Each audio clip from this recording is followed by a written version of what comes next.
দর্শক, গত কয়েক ঘন্টার ভিতরে জিওপলিটিক্যাল দাবার বোর্ডে এমন কিছু নাটকীয় চাল দেওয়া হয়েছে যার সরাসরি প্রভাব ক্ষমতার ভারসাম্যের উপর পড়তে যাচ্ছে। হতাশার একটা নগ্ন প্রতিচ্ছবি। বাংলা একটা কথা আছে, রাখে আল্লাহ মারেকে। সাইক্লোন টর্নেডো এটা প্রমাণিত হয়ে গেছে, কারণ পুরোটাই চাম কপাল। মাশাআল্লাহ, ধন্যবাদ জানাই বাংলাদেশের নবনির্বাচিত প্রধানমন্ত্রী জনাব তারেক রহমান সাহেবকে। বাংলাদেশের এই 15 বছরের অমীমাংসিত তিস্তা ইস্যু অবশেষে চীনের হাতে তুলে দিল। তো অবশ্যই আমরা এটার সফলতা খুব শীঘ্রই আমাদের হাতে পেতে যাচ্ছি। ভারতের জন্য একটা দুঃস্বপ্ন, 15 বছর অমীমাংসিত তিস্তা চুক্তি বাংলাদেশ তুলে দিয়েছে চীনের হাতে।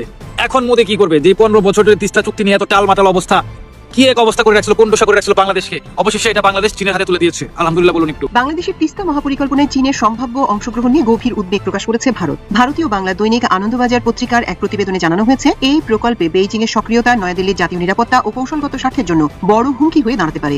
সীমান্তে এসে বাংলাদেশিদের গরু চুরি করতে গিয়ে ধাওয়া খেল ভারতীয় সীমান্তরক্ষী বাহিনী বিএসএফ। শুধু কি গরু, বাংলাদেশ সীমান্তে ঢুকে জলজান্ত ছাগল চুরি করে জওয়ানদের পালিয়ে যাওয়ার ভিডিও তো সামাজিক যোগাযোগ মাধ্যমে তোলপাড় সৃষ্টি করেছিল। ভারতের মতো এত বড় একটা দেশের সীমান্তরক্ষী বাহিনীর এমন চোরের মতো আচরণ সত্যি বিশ্ববাসীকে অবাক করেছে। অত্যন্ত ঠান্ডা মাথায় রাজনীতি একেবারে ভেনিশ করে দিচ্ছে জামাত আমির ডক্টর শফিকুর রহমান।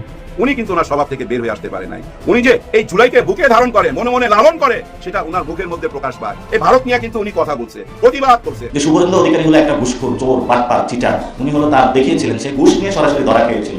আসামের যে মুখ্যমন্ত্রী হচ্ছে সেটাও একটা বাটপার টাইপের লোক, ঘুষ নিয়ে জনগণের সম্মুখে সরাসরি ধরা খেয়েছে। আসসালামু আলাইকুম দর্শক, নতুন একটা নিউজে সবাইকে স্বাগত।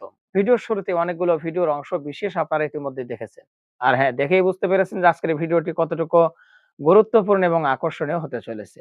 বাংলাদেশের রাজনৈতিক প্রেক্ষাপট এবং সকল বিষয় নিয়ে আজকের ভিডিওটি তৈরি করা। একটু ধৈর্য সহকারে, একটু মনোযোগ সহকারে আজকের ভিডিওটি দেখতে হবে এবং শুনতে হবে, তাহলেই অনেক অনেক কিছু আপনারা আজকের এই ভিডিওর মাধ্যমে জানতে পারবেন।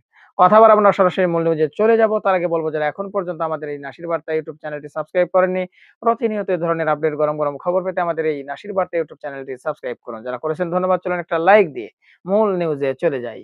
বেশ অনেকগুলো পরিবর্তনের মধ্যে হয়ে গেছে, যার প্রত্যেকটাই আমাদের জন্য অনেক ক্ষেত্রে পজিটিভ, অনেক ক্ষেত্রে নেগেটিভ। এগুলো নিয়ে একটু কথা বলা জরুরি। অ্যান্ড অনেক কিছুই আসলে অজানা থেকে যায় যখন এগুলো নিয়ে কথা বলা হয় না। যার প্রথমটা হচ্ছে পদ্মা ব্যারেজ। বাংলাদেশ নতুন করে একটা পদ্মা ব্যারেজ তৈরি করতে যাচ্ছে ফারাক্কা ব্যারেজের এগেইনস্টে, এবং এটা বাংলাদেশের ভেতরে হবে, যেটা বাংলাদেশের আগামী দিনগুলোতে পানি সমস্যার অনেক বড় একটা সমাধান তৈরি করবে, এবং গভর্নমেন্ট এটাকে অলরেডি একনেকে পাঠিয়ে দিয়েছে।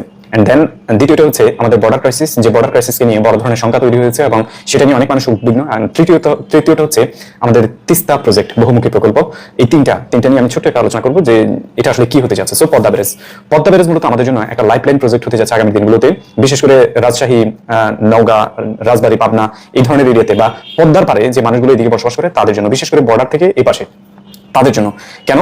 পদ্মা আমাদের জন্য একটা ক্রিটিক্যাল পয়েন্ট, যে পদ্মাকে ব্যবহার করে ইন্ডিয়া প্রত্যেক বছর একটা ওয়াটার টেরোরিজম বাংলাদেশের উপর করে, এবং বাংলাদেশে বর্ষার সময় দেদার্সে পানি ছেড়ে দেয়, এবং বর্ষা যখন বন্ধ হয়ে যায় তখন তারা পানিও বন্ধ করে দেয়, এবং আমাদের এখানে নদী নালা যতগুলো রয়েছে অ্যাটলিস্ট 2 ডজনের বেশি নদী লিটারালি পদ্মার কারণে ধ্বংসস্তূপে পরিণত হয়েছে, যে নদীগুলো এখন আর নদীতে নেই, অনেকগুলো মরা নদীতে পরিণত হয়েছে। অ্যান্ড বাংলাদেশের নদী বিলীনের অন্যতম বড় সন্ত্রাস মূলত হচ্ছে ইন্ডিয়ান পানি টেরোরিজম। সো সেটার এগেইনস্টে বর্তমান সরকার বা বাংলাদেশ সরকার আলটিমেটলি একটা পদ্মা ব্যারেজের প্ল্যান নিয়েছে, যে প্ল্যানটা আসলে পুরনো।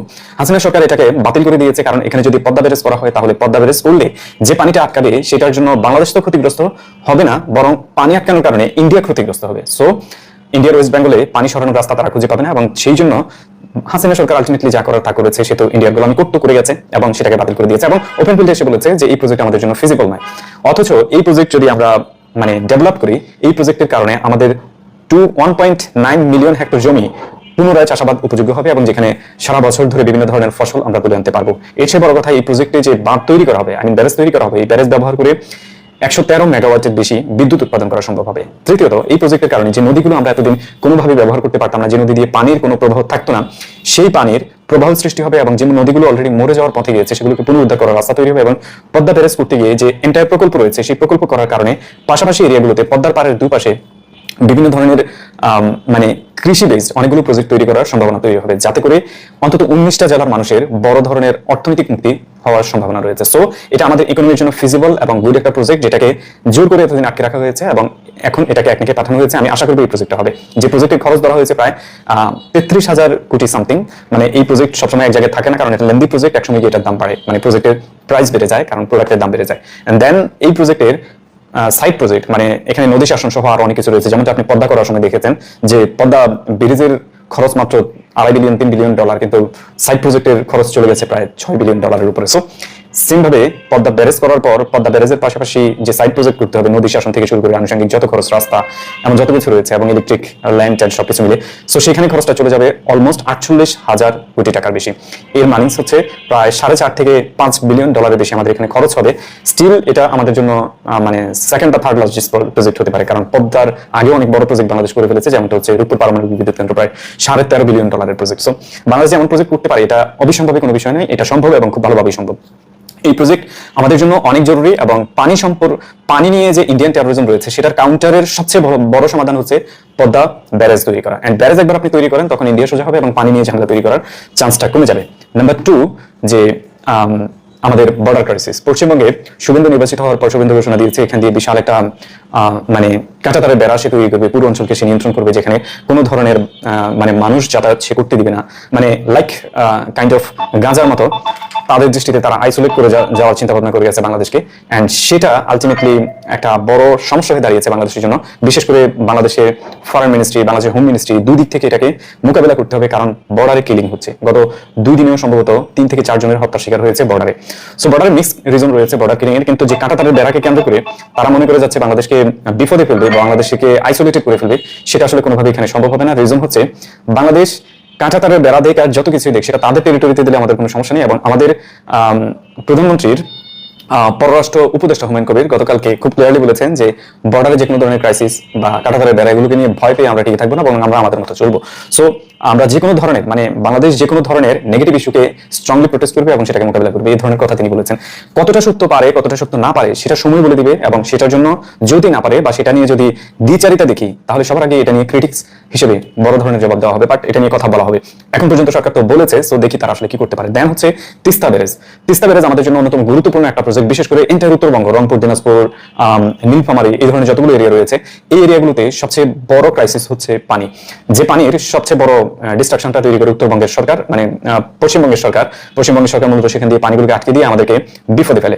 সো তাদের এই বিপদ থেকে রক্ষা করার জন্য আমাদের তিস্তা বহুমুখী প্রকল্প, এটাকে বহুমুখী বলা হওয়ার কারণগুলো অনেকগুলো। মূলত এই প্রকল্প পানি ধরে রাখা, যে নদীগুলো মরে গেছে সেগুলোকে তাজা করে তোলা, এবং নদী পাড়ের যে ভূমিগুলো অলরেডি ধ্বংস হয়ে গেছে সেগুলোকে পুনরুদ্ধার করা, এবং কৃষি জমি যেগুলো অলরেডি কৃষিকাজ করা যায় না পানির অভাবে সেগুলোকে পানি সঞ্চার করে মূলত সেখানে কৃষি নিয়ে আসা, এবং বেশ কিছু স্যাটেলাইট সিটি তৈরি করা। মানে উত্তরবঙ্গে ফাইন্যান্সিয়াল ডাইভার্সিফিকেশনের জন্য আমাদের বেশ কিছু স্যাটেলাইট সিটি প্রয়োজন, সেগুলো করার কাজ সেখানে চলমান থাকবে। এবং এটা অনেক বড় প্রজেক্ট, প্রায় $3 বিলিয়ন কাছাকাছি একটা বাজেট। সো এই প্রজেক্ট নিয়ে দীর্ঘ সময় আলোচনা হয়েছে। চায়না এই প্রজেক্টের বড় ধরনের সমীক্ষা চালিয়েছে, ডিজাইন করেছে। চায়না সবকিছু করার পর হাসিনা বলেছিল এটা ইন্ডিয়া করবে। সো এরপর থেকে হাসিনার গতিতে অলরেডি আগুন লাগে, এবং চায়না ভিজিটের পর আমরা দেখলাম যে আগস্টে হাসিনাই চলে গেছে। এখন সরকার পরিবর্তন হয়েছে, অনেক কিছু বদলে গেছে। অ্যান্ড এই সরকার মানে বর্তমান সরকার বলে নয়, বরং বর্তমান যে নির্বাচনের মাধ্যমে একটা সরকার এসেছে সেখানে প্রত্যেকটা দলের এজেন্ডা ছিল তিস্তা প্রজেক্ট, মানে প্রত্যেকটা দলে তিস্তাকে হাইলাইট করেছে। তবে বিএনপি সরকার এটাকে বেশি হাইলাইট করেছিল, তাদের এজেন্ডায় তারা এটা অনেক বড় আকারে রেখেছে। পদ্মার ব্যাপারে খুব বড় ধরনের হাইলাইট কারোর কাছে ছিল না, কিন্তু বিএনপি ক্ষমতা আসার পর তারা এটাকে তিস্তার আগেও মানে একদিকে পাঠিয়ে দিয়েছে। সো বোঝা যাচ্ছে যে তারা বিগেস্ট 2টা প্রজেক্টে হাত দিতে যাচ্ছে, একটা হচ্ছে তিস্তা, একটা হচ্ছে পদ্মা ব্যারেজ। এন্ড কাঁচাতারের বেড়া বা বর্ডার ক্রাইসিস যেটা রয়েছে সেটা নিয়ে তাদের অলরেডি স্ট্রং প্রোটেস্ট শুরু হয়ে গেছে। আমরা দেখতে পাবো সামনের দিনগুলোতে আসলে তারা কি পরিমাণ পারে কি পরিমাণ না পারে। এখন পদ্মা আর তিস্তা এই প্রজেক্ট নিয়ে অনেকে আবার ভিন্ন কথা বলে। সো আমি এগুলোকে একটু অ্যাড্রেস করি ঠিক এভাবে যে বাংলাদেশে এখন পর্যন্ত যত ধরনের মেগা প্রজেক্ট হয়েছে, ধরেন হাসিনা আমলের কথা বলি, হাসিনার সবচেয়ে বেটার প্রজেক্ট হচ্ছে মূলত পদ্মা ব্রিজ। মানে কোয়ান্টিটি অফ অ্যামাউন্ট না, এটা শুধুমাত্র কি পরিমাণ উপকার আমাদের জন্য হচ্ছে। মানে আমাদের দুই পদ্মা যে বাংলাকে ডিভাইড করে রেখেছিল এটাকে আমরা এক করতে পেরেছি অনলি পদ্মা ব্রিজ দিয়ে। মানে এটাকে ওভাবে যদি তাকান এবং ট্রেন কানেক্টিভিটি হয়ে গেছে এইভাবে যদি তাকান, এটা হচ্ছে বেস্ট প্রজেক্ট, গত হাসিনার আমলে কোনোদিন হয়নি। এন্ড এই প্রজেক্টের মতো এই প্রজেক্টে দুর্নীতির পরিমাণটা অনেক লম্বা, অনেক বড় দুর্নীতি। সো আমাদের যে প্রজেক্ট যে সরকারি করুক সেটা বাংলাদেশের মানে প্রয়োজনে হবে, বাংলাদেশের জন্য হবে, কিন্তু আমরা ফোকাস রাখবো এই প্রজেক্ট করতে গিয়ে আসলে সরকারগুলো কি পরিমাণ দুর্নীতি করে। যেমন আমরা বালিশ কাণ্ড দেখেছি, ফ্যান কাণ্ড দেখলাম, তারপর একটা প্রজেক্ট হাতে নেওয়ার পর সেটা ট্রেনিং এর নামে কতগুলো খাচ্ছর মানে ভণ্ড বিদেশে যায় বিভিন্ন ট্রেনিং এর নামে, কিন্তু কোনোদিন সরকারের মানে নিজ দেশে ইনোভেটিভ টাইপ বা প্রকল্প তৈরি করে সেগুলো থেকে সমাধান খুঁজে বের করার কাজ কোনোদিন করেনি।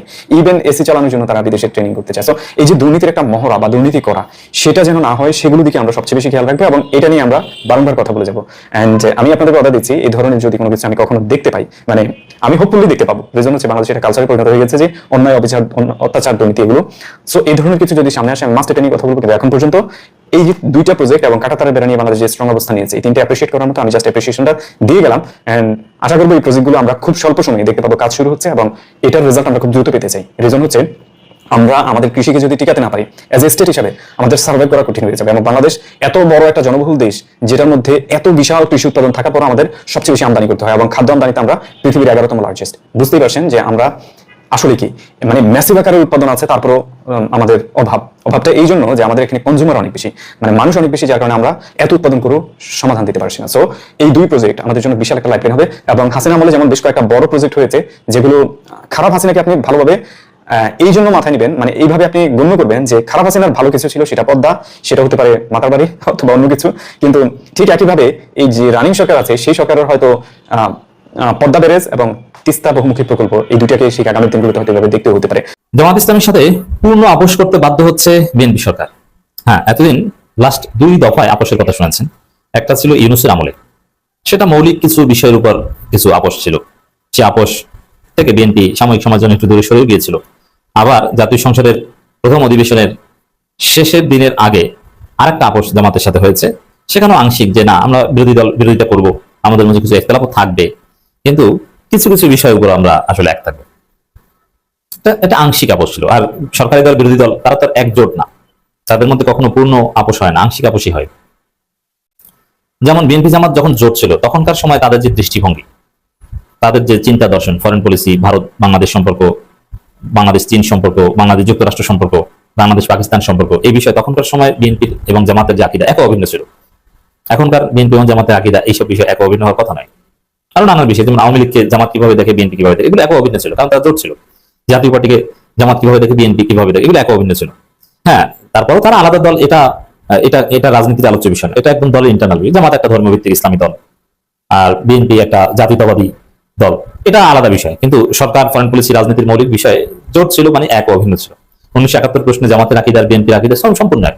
জামাতও স্বাধীনতা বিরোধী দল ছিল, বিএনপিও স্বাধীনতা বিরোধী দল ছিল। জামাতও ইনক্লুসিভ, যে এগুলো অতীত ভুলে সামনের দিকে এগিয়ে যাওয়ার পক্ষে, বিএনপিও অতীত ভুলে সামনের দিকে এগিয়ে যাওয়ার পক্ষে ছিল। সেম, সবকিছুতে সেম ছিল। কিন্তু সরকারি দল বিরোধী দলে তো এভাবে পূর্ণ সবকিছুতে সেম থাকার কথা না। কিন্তু আশ্চর্যজনক ভাবে আমরা দেখছি বিএনপি এতটাই মাইন্ডকে চিপায় পড়েছে, এতটাই বেকায়দায় পড়েছে, এতটাই অস্থির পরিস্থিতি পড়েছে, জামাত ইসলামের সাথে বিএনপি পূর্ণ সমঝোতায় আসতে যাচ্ছে। কারণ পূর্ণ সমঝোতা না করলে বিএনপি টিকতেই পারবে না। চারদিকে অস্থির পরিস্থিতি। দর্শক, যেমন ভারতের সাথে সম্পর্ক একদম তলানিতে। আমরা ভেবেছিলাম বিএনপি সরকার ক্ষমতা এসেছে, ভারতেও খুশি, প্রোপাগান্ডাও বন্ধ হয়ে গেছে। ইউনূসের বিরুদ্ধে যেভাবে বলে, তারেক রহমানের বিরুদ্ধে কিছুই বলে না। বিএনপি ক্ষমতা এসেছে, ভারত খুশি, আওয়ামী লীগ খুশি, আওয়ামী লীগ খুশিতে খুশিতে অফিস খুলতে যায়, কত সুন্দর। কিন্তু নাই, খুশি বেশিক্ষণ স্থায়ী হলো না। আওয়ামী লীগের অফিস খোলা হলো না, আর ভারতের খুশিও বেশিক্ষণ হলো না। এখন ভারত বাংলাদেশ সম্পর্কে ইউনূসের আমল চাইতে খারাপ।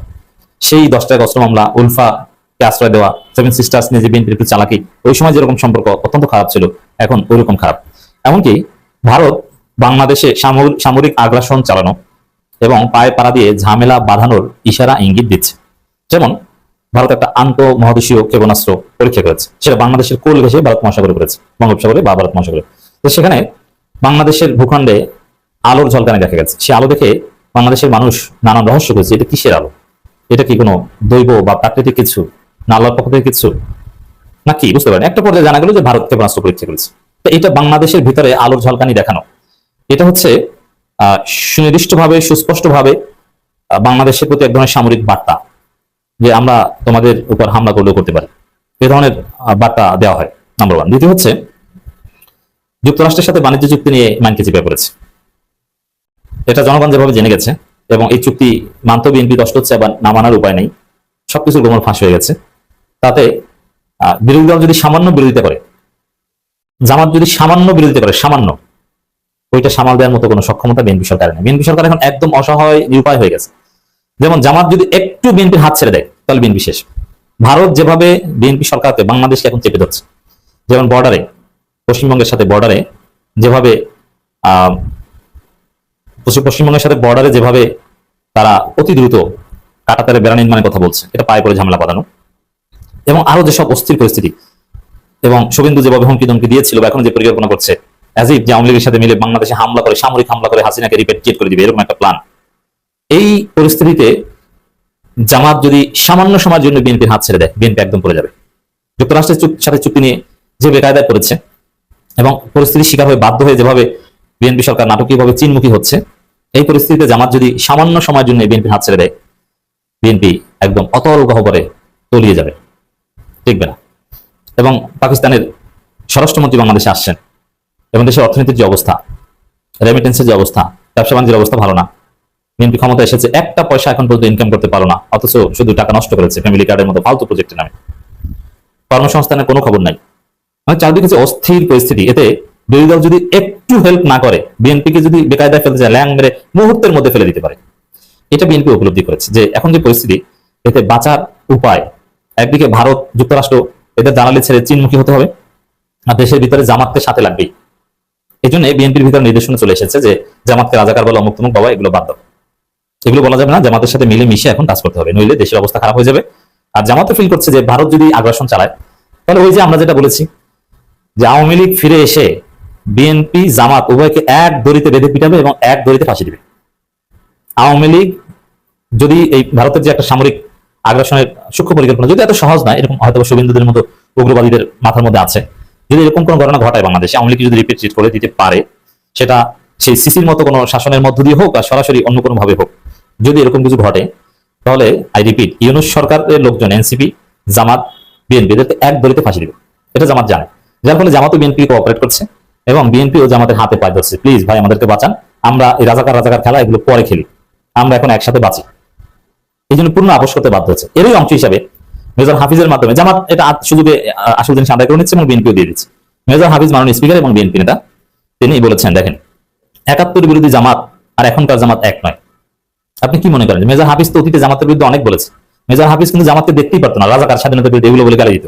সব বক্তব্য আমাদের কাছে রেকর্ড আছে, মজুদ আছে। সে মেজর হাফিজ এখন বলছেন ৭১ বিরোধী জামাত আর এখনকার জামাত এক নয়।